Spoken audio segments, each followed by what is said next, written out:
Hey guys, so this is the first brew day that I've recorded in a while, and let's just run through what we're doing today.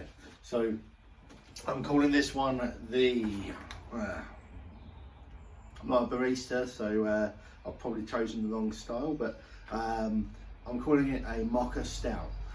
So Mocha Stout because I'm effectively doing the Greg Hughes Milk Stout, because funny enough I've got the ingredients for that. But I am dropping the amount of lactose. Also calling it a mocha because I'm decided that during secondary I'm going to be throwing in around about 500 milliliters of coffee. And the mocha part is because the recipe actually calls for quite a bit of chocolate malt. Now whether or not I also decide to throw in some cocoa nibs in the secondary as well, don't know, but we'll see how that goes. So it's either, you know, a mocha, a cappuccino, or a flat white with a, you know, little chocolate sprinkles. Anyway guys, just so that you've got a record, I'm going to be aiming for around about a 5.3% beer based off of everything that Brew Smith says. For me to get that, I'm going to be using so it is 290 grams of chocolate malt, might up that up to 300, 290 caramel malt or crystal 10, 200 grams of roasted barley, 200 grams of flake barley, 200 grams of special B. Then with regards to my actual primary fermenters, we're going to be using 2.3 kilograms of pale malt and 2 kilograms of Maris Otter. So reason for the split between the two, again, is due to what I have in stock. What we're going to do now is just weigh out the grains. We're starting our heating of the water in the HLT, and we'll go from there.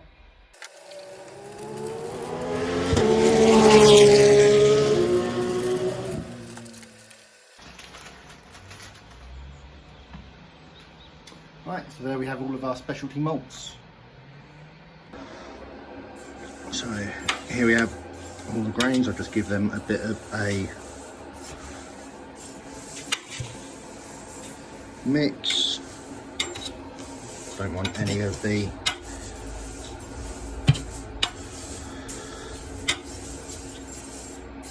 darker malts just to be sitting in a single location. Right, now that's all in there. We just need to wait for the HLT to come up to temp, and then we will mash in. Okay, so we've just got to temp on the HLT, so going to be mashing in with initially at 72.3 centigrade, yeah, water. That should then drop down to about 68 degrees. Once it's in there, going to be starting off with around about 16 litres of water for the mash, and then obviously we'll pick that up later. Right, let's get started.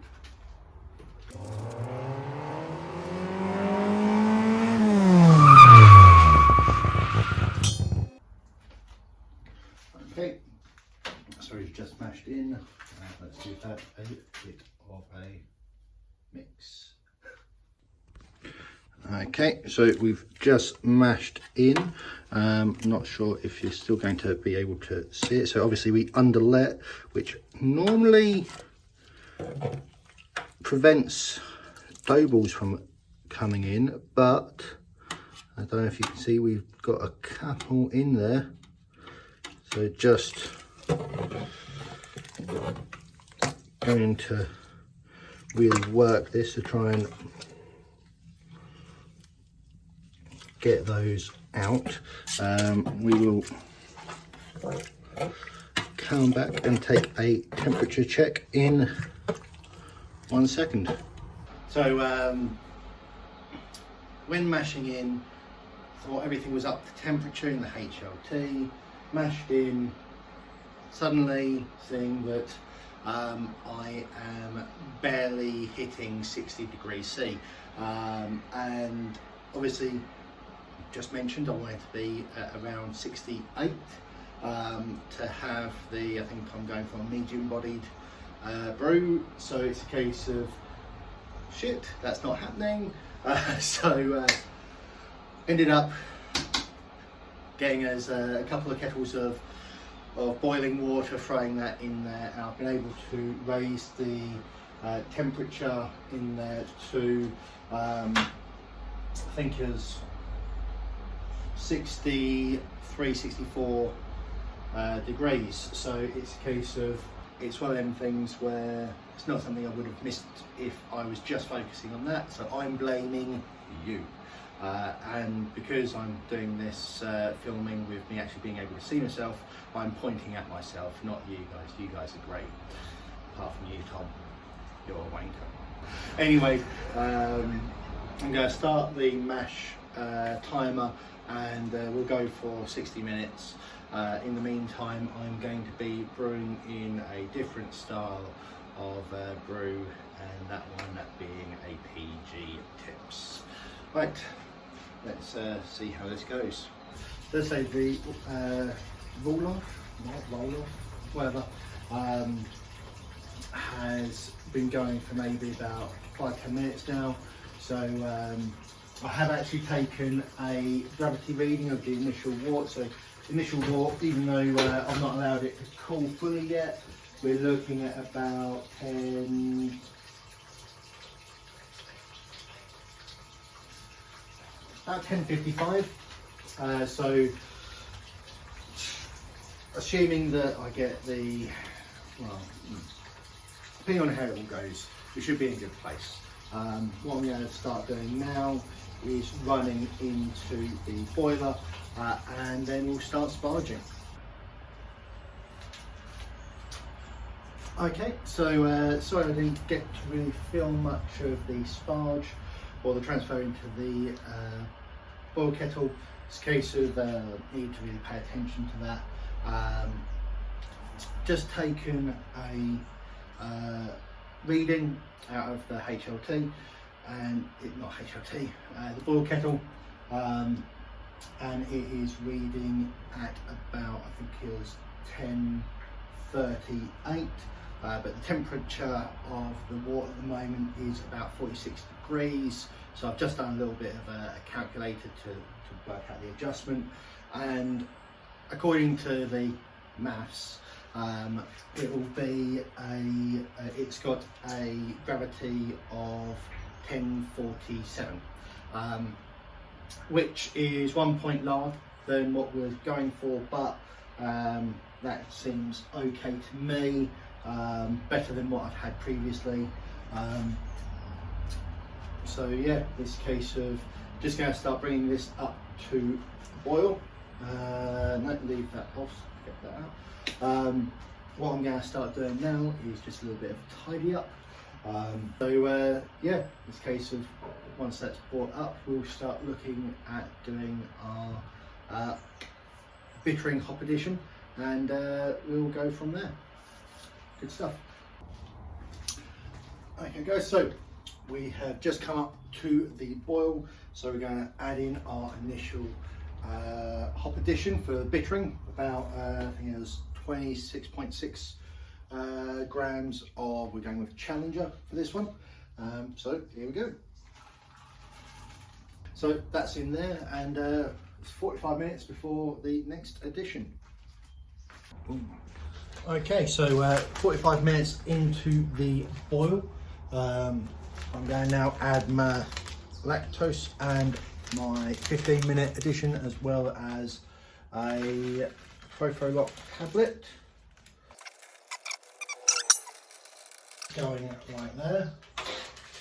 Just put this down the mash paddle. And now let's go in with the 15-minute hop addition, which we're going with East Kent Goldings, Also got the Profilok tablet in there as well. So not too much on the hops on that one, about 10 grams. Right, so we've got about 15 minutes until we start the cooling, and I'll catch you all then. Okay, so we have just completed our boil, turned the element off. It's a case of what we'll do now is we'll start running the plate chiller. Also use the opportunity to use hot water off of that to start cleaning the mash tun a bit more. And yeah, so let's open these bits up.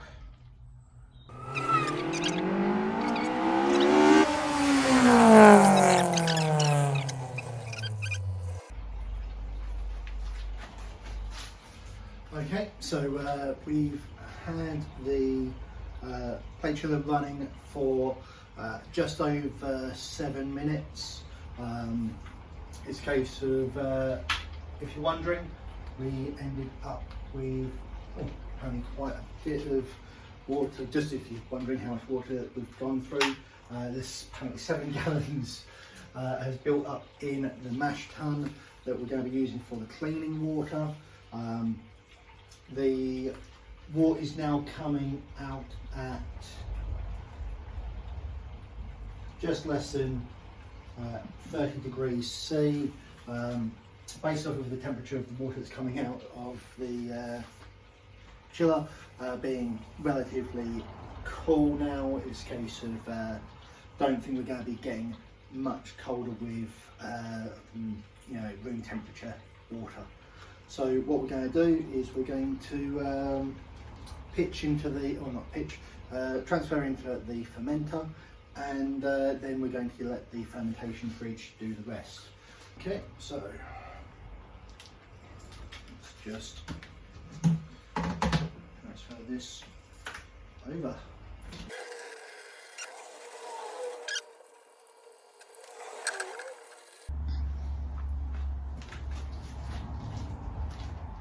Okay, so we have just transferred into the fermenter.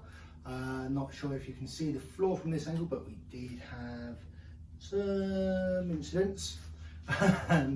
It's a case of I ended up getting a bit of a blockage in the filter in the boil kettle.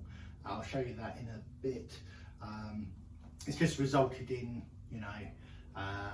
not being able to pull as much as I'd like. Well, actually no, we're between 20 and 23, so plus the half a litre for the coffee, it's fine. In this case, we're filling up a 19 litre corny at the end of this, so we're about right with regards to volume. So what I'm going to do now is just cover that up and pop into the fermentation fridge. That way the rest of the cooling can be done in there. I've already been cooling a little sample of the wort, so I'm just going to do a little check now. So we are looking at, don't know if you can see that, I would say that is 1050, yeah, 1050, spot on. So I'm not sure what I was aiming for. I think I was maybe aiming for about 1052. Now let's raise you up a bit. Yeah, so I'll show you where the problems have arisen. So if we look in here, so we've still got about 2 litres left, and I mentioned it was in my filter. Now I've actually changed something this brew with regards to my filter, and it's a case I thought I would give a little bit of a DIY go. So it's a case of I haven't been able to get hold of one of them I don't know, hot buckets or something. Anyway, one of the filters that I have seen, not been able to get in this country, but I was able to get an extra large tea strainer. But it looks like the amount of, I would say that's more protein than hops in this brew has resulted in, you know, quite a bit of a blockage, and it's a case of between that and the dip tube in here coming loose and at one point not actually sticking down, resulted in a little bit of, you know, lack of product being pulled through. It's one of them things. I've got what I've got, and what I'll have to do is learn from it and work out what I want to do in the future, whether or not I want to continue with this kind of large tea strainer, or if I want to invest in something else. I think I definitely need to make sure that the dip tube stays pointing down, so that's going to be something that I've got to sort out. Okay guys, I say let's get the brew in the fermenter, and then we'll look to pitch the yeast. Okay, so we're now sitting at about 21 degrees in the fermentation chamber, so we're going to go ahead and pitch the yeast now. We're using USO5 just as it's a bit of a staple for a standard kind of brew. One pack should be fine, and we'll close that up. Right then, it's been a week in the fermenter, and you can see we've got a nice krausen on there. I've just had a whiff, smelling pretty good. We're going to be adding the 500 milliliters of coffee in a sec. I decided to go with some lovely Costa, you know, home pressed coffee, very nice. And I have also decided to go with adding some chocolate nibs as well. I'm going to be adding 30 grams. So the way I've done this, obviously I've got the coffee in a jug back there. So it is sanitized the jug before adding hot brewed coffee. Then while the coffee was still hot, I threw in the nibs into the jug, so the heat of the coffee also sanitized the nibs. Not sure if that's really a necessary thing, but you know, no harm there.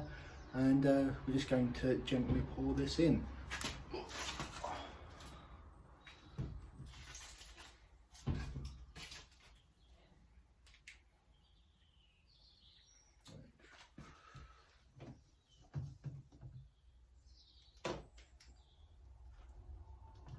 That's a tight fit.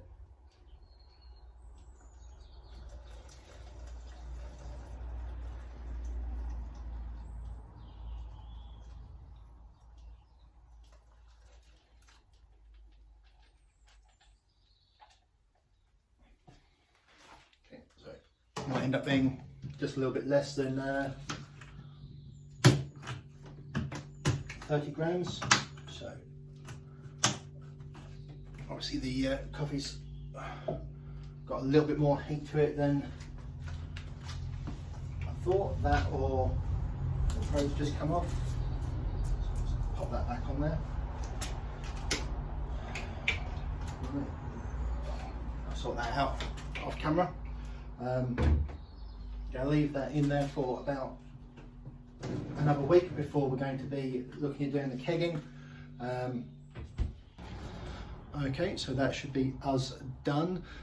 Next time we'll be having a look at this is hopefully when we are pulling it through some beer lines. You guys take it easy, and I'll catch you next time.